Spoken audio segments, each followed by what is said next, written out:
দেশ থেকে সন্ত্রাসীদেরকে ক্লিন করতে হবে।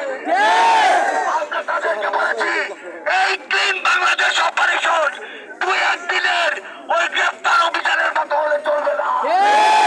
আমরা আগামী কিছুদিনের মধ্যে পুরো বাংলাদেশের সোশ্যাল মিডিয়া থেকে শুরু করে বিভিন্ন জায়গায় গর্ত থেকে বের হয়ে রাজপথে যে সন্ত্রাসীরা মাঝে মাঝে উকি দিচ্ছে তাদের সবাইকে জেলখানার ভিতরে দেখতে চাই। একটা জিনিস আমরা এই গাজীপুরের রাজপথ থেকে স্পষ্ট করে বলি, বাংলাদেশের কোথাও আমার কোন সহযোদ্ধার গায়ে কেউ হাত দেওয়ার চেষ্টা করলে বাংলাদেশ নতুন করে আমার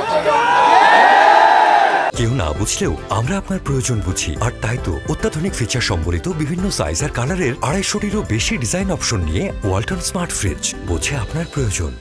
আমরা প্রয়োজনে যেমন ঢাকায় নামতে পারি, আমরা প্রয়োজনে যেমন গাজীপুরে আসতে পারি, আমরা প্রয়োজনে বাংলাদেশের প্রত্যেকটি জেলায় ছড়িয়ে যেতে পারি। আমরা অভ্যুত্থানে দেখিয়েছি এদেশের ছাত্র জনতা সঠিক রাষ্ট্র বিনির্মাণে সামনের দিকে এগিয়ে যাওয়ার জন্য ধৈর্য ধরেছি, কিন্তু ধৈর্যের একটা বাঁধ আছে।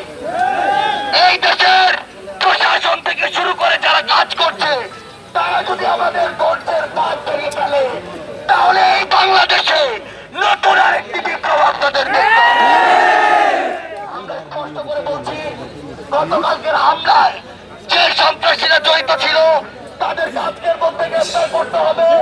ইতিমধ্যে আমাদেরকে স্বরাষ্ট্র মন্ত্রণালয় থেকে জানানো হয়েছে এখন পর্যন্ত 16 জনকে গ্রেফতার করা হয়েছে এবং তারা আজকের মধ্যে গ্রেফতার এবং সার্বিক ব্যবস্থা সংক্রান্ত সার্বিক বিষয়ে একটি প্রেস ব্রিফিং করবেন।